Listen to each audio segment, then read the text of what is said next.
Welcome to Manager Tools. Today's cast, Politics 101, Chapter 7, Compromise. The questions this cast answers are, what if I can't get my way? How can I resolve disagreements? And how can I maintain relationships when there is conflict? If you want answers to these questions and more, keep listening. Hey folks, you may have heard Mark previously reference the fact that we are still searching for those islands, those small locations and small windows of time where we can go ahead and host in-person conferences unimpeded by the COVID restrictions. We know, in terms of in-person events, folks learn more, are more engaged, have more opportunities for practice at our in-person training.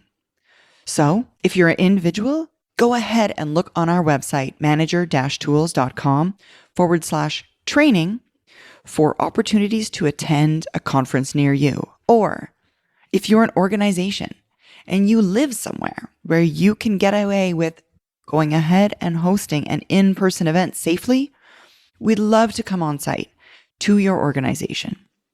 Go ahead and email us at maggie@manager-tools.com and we'll help you organize a presenter from Manager Tools to visit your organization. Kate, lots of people talk about conflict, don't like conflict, avoidance of conflict, getting rid of conflict. But the fact is, if you're in a human organization, you're going to have conflict. It is a given. You're going to disagree about who to hire, or when to start a project, or how much to spend, or what path to take, or what software to buy, or what investment to make, or which. There's a million things in organizational life that are rife for conflict. But most of us then, and because we avoid conflict, right? Most of us have never really been taught the basis of conflict and how to resolve it. Because of that, that's what we're going to do today's cast on. That is, conflict exists in your organization. It's going to. And one of the simplest ways to reduce conflict to those minor incidents and brief moments is through compromise. Right. So we're going to talk about criteria: effective, efficient, and relationships. It's all about people. Focus on interests, not positions. Defer on minor issues, defer to role power, and consider strategic compromise. So we'll start with criteria: effective, efficient, and relationships. The biggest problem most of us have with compromise is our focus on winning and losing, right? In a position where one person has one opinion and one the other, we tend to take a position. So you take a position, I take a position. Our positions seem intractable. We feel that neither of us could change our position or lose any ground. And we both kind of develop this belief that one of us is going to win and the other will lose. And okay, much of what we read regarding the professional world highlights the conflicts as winners and losers. Absolutely. Yeah, that's absolutely. People are pitted against each other all the time. And it's a really common way of kind of characterizing these issues. Yeah, disagreements, absolutely. Yeah. And so if you think about winning and losing, then maybe you start to believe that in order to win in the long run, you have to win in the short term. That, right? You have to win every single time. But a series of misleading assumptions around conflict, if you will. Nobody gets everything they want. No. And fighting for everything that you want all the time is a recipe for disastrous relationships and a career that doesn't progress. I think whenever I talk about DISC a lot of the time, I talk about the willingness that a lot of us have in our personal lives to adapt our behavior to the people around us. Yeah. Right? That's a really good point. The classic example I always give is that I know some people who really like Marvel movies, and I don't love Marvel movies. No, I've just made a very polarizing. Sorry. I know. I'm not even sorry. They're all the same. There's like a glowing thing and it could destroy the world and we'll be super careless with the glowing thing for 45 minutes and then lots of people will die anyway. That's the plot of them. So I really struggle. My point being, for those of you, now we've lost a bunch of people. Right. Yeah, a bunch of people are like, no, I hate you. Yeah, they're so mad. I end up watching Marvel movies because the people I care about watch them and love them. Right. And if you're willing to extend that kindness or that capitulation, maybe, however you want to describe it, in your personal life, consider that you compromise in your personal life probably a lot. And think of the fact that you maybe don't think of it as wins and losses as much in your personal life. Right. And if that's the case, maybe you can extend that thought process here. Mm-hmm. Absolutely. Because if you think about it, there's not that many inflexible people who succeed. Exactly. Really rigid people don't often get too far. Or they've achieved a certain level and they're known for being inflexible. Exactly. So that is to say, there's a more effective way to think about conflict where compromise might be worthwhile. That is, when it happens, change your mindset away from that win-lose. We're against each other, and one or the other of us winning is the only way to alleviate this disagreement. By instead satisfying 3 simple criteria: effective outcome, efficiency, and relationships. Right. Effective outcome, meaning a reasonable end to the conflict. By reasonable, I don't mean that reason, logic should be the standard. That would be great. Too often, using only logic puts both parties into positions that make sense to them. Absolutely. Your logic doesn't match the other person's. We're using the reasonable person concept here, not reason or logic. Both parties reasonably accept the compromise, whatever they have agreed to, right? Whatever that compromise may be. Sometimes role power matters, sometimes experience, sometimes convenience, politics, creativity, time, money, culture, etc. An effective outcome means some form of compromise has ended the conflict. Yes. Right. Effective outcome might mean you acquiescing to what your counterpart wants. And we found in the vast majority of conflicts faced, the stakes weren't high enough to justify the elimination of a simple choice to allow the other person to win. It might also mean making your case however you might and having your position win. It might also end in some sort of middle ground or compromise where both sides get something. Mm-hmm. It could also mean that the conflict is shown to be false and no outcome is necessary, because in discussions, you realize the point is mute. There's a different way of, I think I just said mute. The point is moot. Thank you. Joey on Friends. It's a moo point. No, the point is moot. There's a different way of looking at the problem, or the nub of the issue is overcome by events, OBE. Mm-hmm.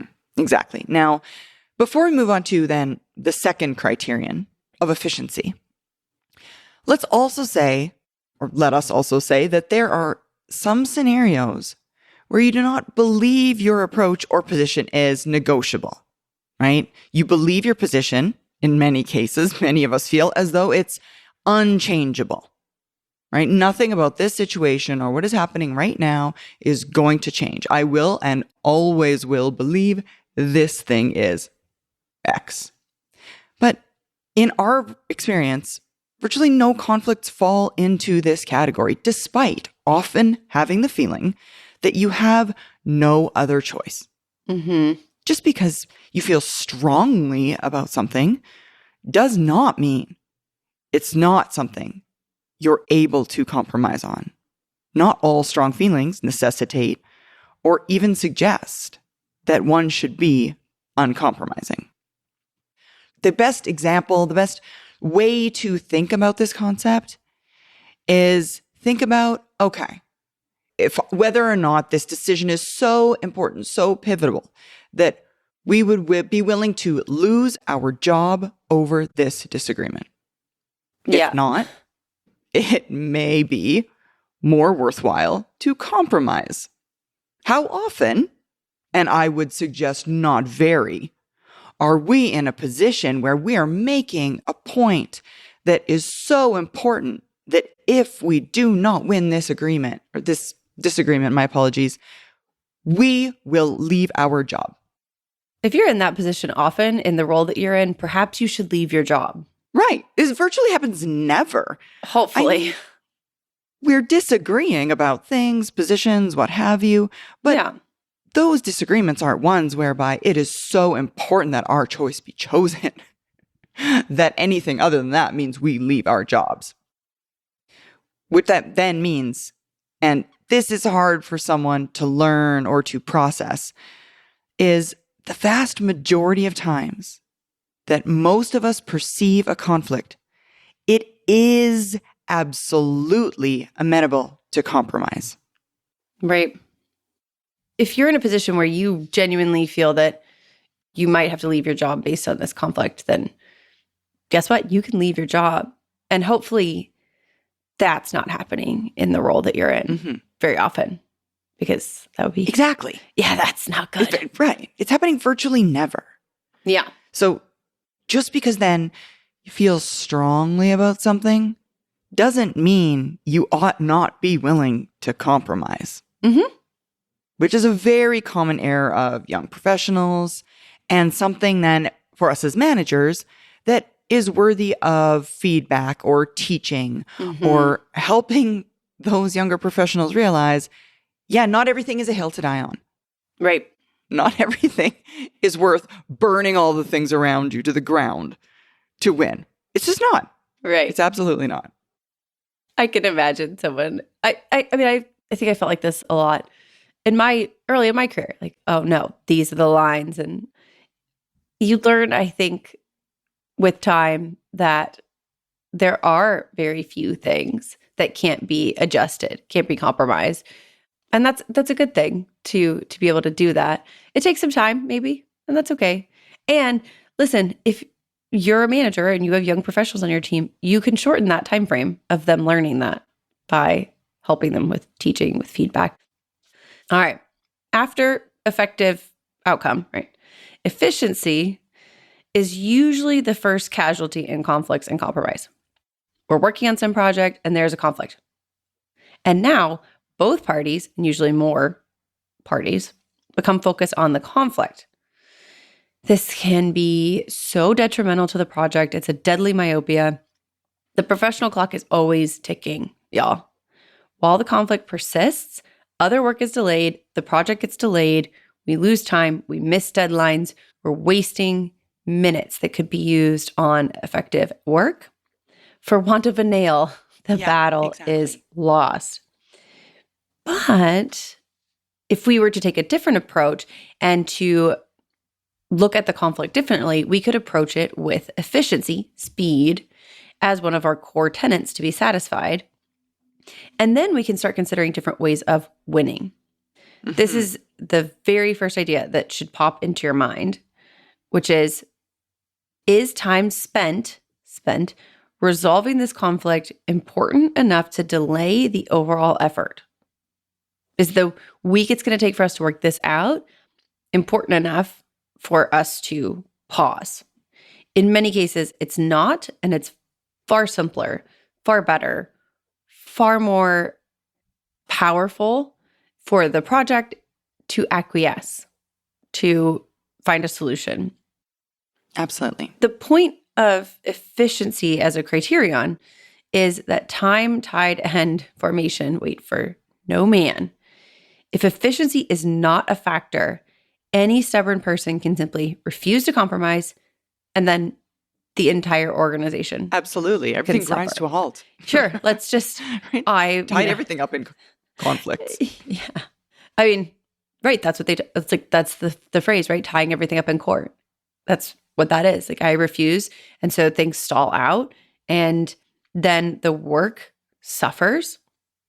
This is In fact, part of the reason that role power exists in organizations to provide an efficient dam breaker to implacable and therefore unreasonable contributors who are attempting to, if you will, tie everything up in court.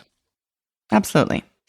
And folks, if you become known as the manager who only gets 80% of what she wants all the time, but delivers on time and on budget also all the time, pretty soon you're going to be known as the executive who gets 80% of what she wants all the time.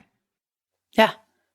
That sounds pretty good, actually. Exactly. That sounds pretty good, actually. Getting 80% of all the things you want all the time is pretty dang good. So don't be so rigid or ensuring that you're so unfallible, unbendable in your pursuit of wins that you ignore efficiency or relationships, which takes us to our third criterion, relationships. Sort of. Sort of. We did effective outcome, efficiency, and now relationships, which is so big it needs a whole new agenda item. Yeah. Because relationships matter. How many times have we said it? Relationships matter. It's all about people. It's all about people. Exactly. The deadly mistake that most of us make when there are conflicts to be resolved is to focus solely on the issue and the positions we take around the issue. We seek to win, to have our position ratified. Too often, you end up failing to consider the effects on relationships of winning at the point of the conflict. The danger here is that once you win, the conflict is over and the relationship remains. Yeah. If we haven't sought out an effective compromise, which includes both parties reasonably agreeing, you risk a kind of penny wise, pound foolish situation where you've damaged the relationship because of something that was transient, temporary. Yeah.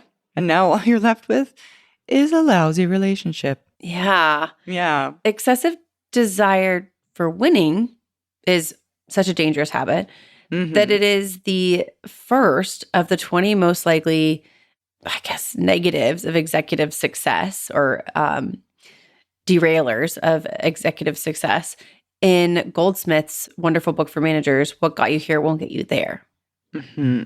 Choosing to compromise is one way to obscure the winning mentality. You high Ds? Well, us high Ds?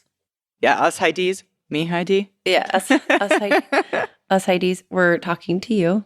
Yes, exactly. Absolutely.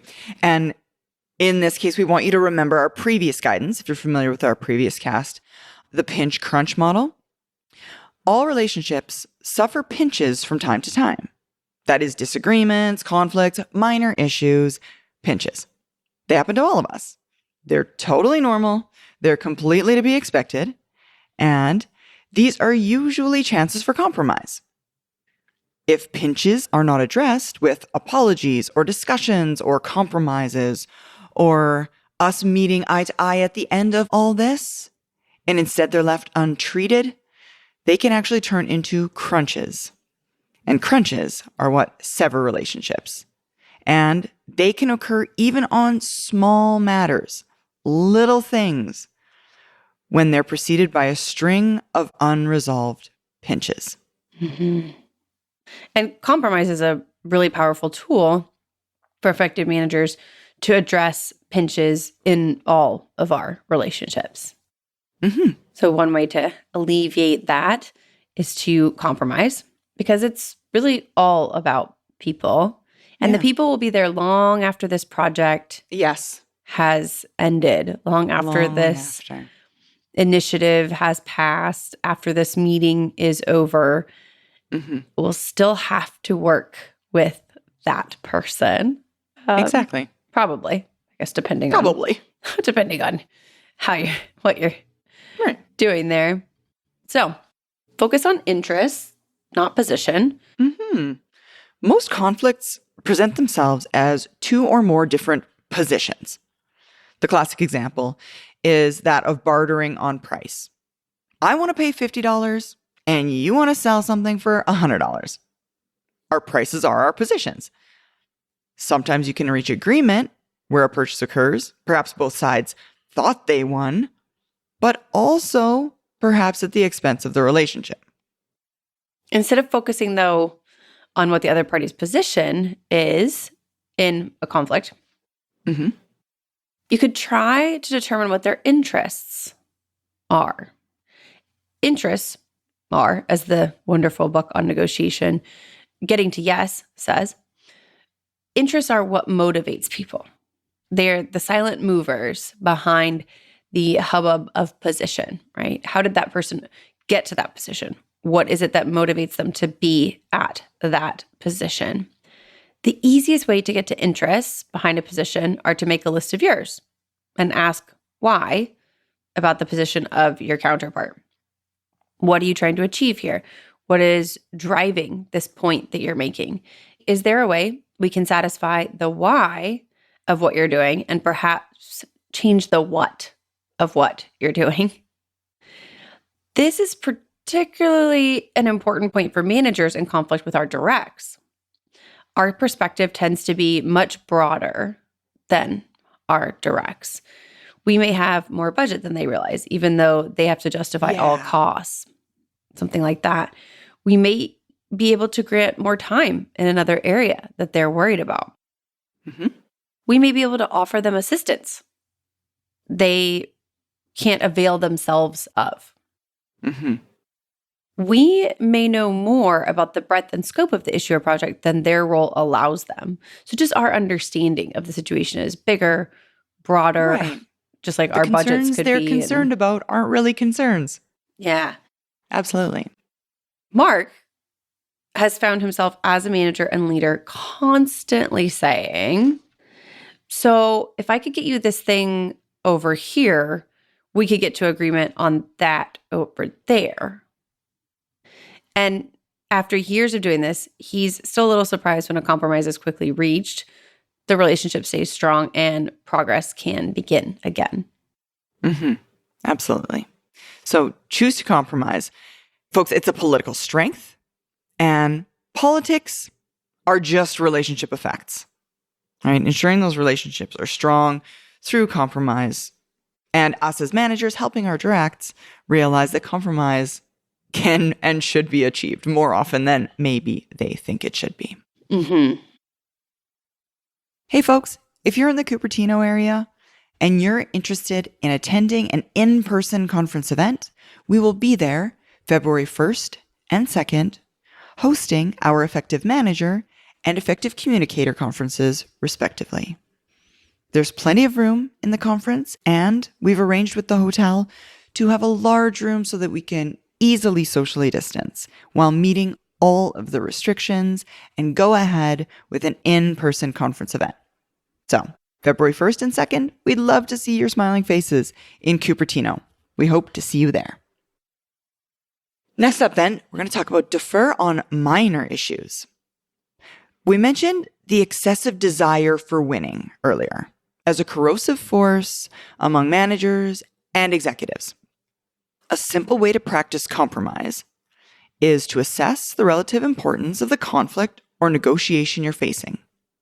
If it's minor, just defer.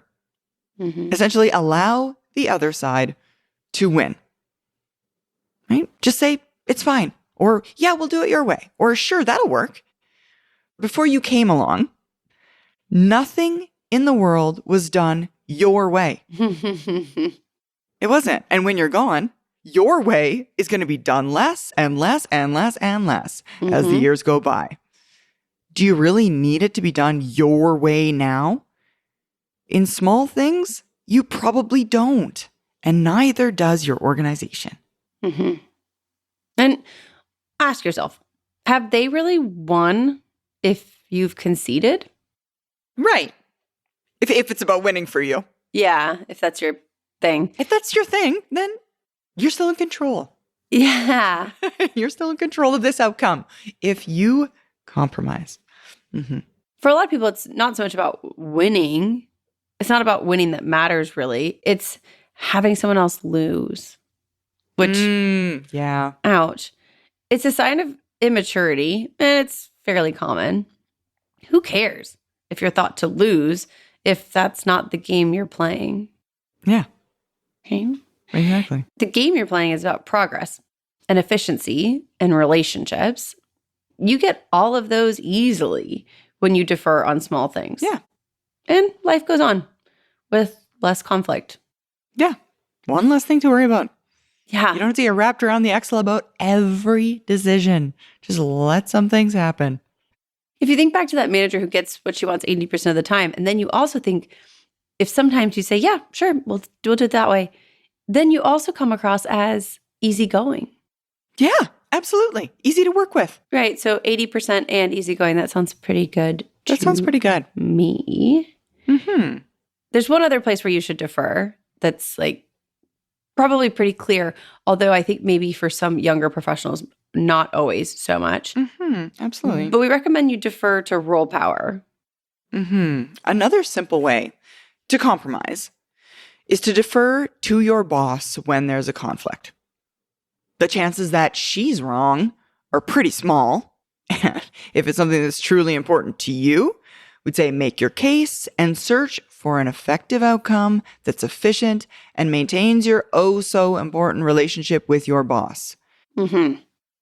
Right? If you want, after you defer, talk about the strengths and weaknesses of various positions to help you learn how the two of you arrived at different positions. Seek to understand her interests that led to the position you deferred to. It's a good learning experience for when you're at your boss's level to have those conversations and talk through, okay, well, I might have done it differently, but clearly you're my manager. You're in a place where you have been proven to make better decisions. That's why you're the manager. How did you make that decision? Right? So that I know next time, what are the factors to consider? And if you're a manager, think of the difference in understanding you had about the workings of the organization, the implications of projects, the breadth, the scope of changes and their ripple effects. Think about the difference in understanding you had from when you went from individual contributor to manager. Totally. And think of that. And, if you and your boss disagree, even if you are a manager, having that conversation with your boss about why they had their position, what about their position was important to them, will help you gain now more of an understanding of the next level, which if you remember that step change from individual contributor to manager and the way kind of you felt like you had just come up over the next horizon and you could see a whole new part of the terrain, these conversations can help you with that because just the breadth of understanding that someone at the next level has it's just really hard to imagine until you've gone through it. Wildly different. Yeah. Yeah. So many times I can remember multiple examples of when I was an individual contributor, decisions being made or things that my boss was adamant about or whatever those things were. And as an individual contributor thinking, oh my goodness, it's not even that big of a deal. But now I find myself more and more as a manager making a big deal of the things that my manager used to make a big deal of because now I realize what a big deal they are. Back then, I was like, well, this isn't even a huge deal, but it is. Yeah. It fully is. I had no idea that it was a really big deal, but I do now. Yeah. It's that same thing, right? It's that you don't know till you're there. Next, consider strategic compromise. Most of the times when we talk about compromise, we talk about choosing to do so or working towards doing so around a particular issue or conflict, which is tactical compromise. There's also strategic compromise, paying attention to what you compromise on and when and with whom, and choosing when to compromise and when to insist or to defer or even to escalate.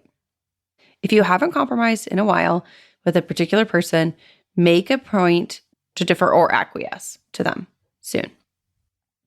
If you have been regularly doing so with somebody else, be willing to spend some time working towards an effective outcome, perhaps even at the expense of some efficiency, maybe? Absolutely. Keep the big picture in mind as you go about dealing with the conflicts that you're facing. Mhm. It'll do your relationships and your career good. Absolutely. If you are thinking about relationships here and thinking about the length of those relationships as opposed to the length of conflicts. And it's harder right now because we've just had the holidays. We're recording this just after the holidays, and we have also just kind of are coming out of the effects of the pandemic, I think, a little bit. Mhm. It's harder, I think, because the last few years have been different. And then the holidays kind of always kind of wipe my brain clean. I know. I'm trying, though, to think of like some conflicts we've had in the past, I don't know, 18 months and some of the compromises made and the outcomes, right? I'm trying to think of those things. And I'm kind of struggling to even think of any that are now still on my mind, Right. right? I guess maybe because they're in the past. Yeah. And because things turned out okay. Right. All that to speak to the fact that were any of those really that important? Like, were they? Exactly. Because we don't remember them. I'm sure they were a huge deal at the time. I'm sure I was like really like stubborn about it at the time, but I don't remember any of them now. So none of them were worth Yeah. the lack of efficiency and the harm to the relationship Yeah. that I made them to be in that moment. I don't know if we've ever talked about it in a cast. I'm sure we have. Mark often says, he calls it the Queen's X, right? Like, no, it's my decision. I get to decide the Queen's X. And I used to hear him say that a lot with Danny. Oh, Danny used to talk about the Queen, like the Queen's X. And now, I guess it's so funny because I rarely use it, right? And I so rarely put my foot down on a decision about something. And maybe that's why. Maybe I'm too far on the compromise side. Maybe that's why I don't remember any big ones where I was like, no, I have to have the Queen's X. I like the idea of it though, right? Like, just like, no, I decide. Mhm.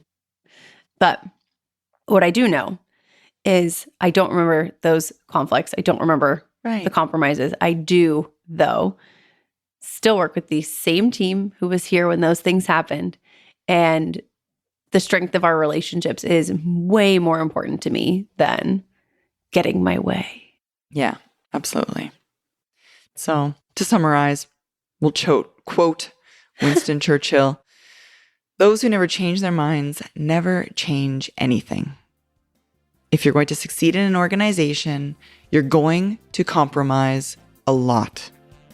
It's far, far better to change your mind, to be perceived as having lost, but in doing so, maintain or even strengthen a relationship and gain progress towards the goal. You may not gain power, but you will have built authority. Thanks, Sarah. Thanks, Kate. Thanks, everyone. That's all for this week. Have a great one. Bye, everybody. Bye, guys.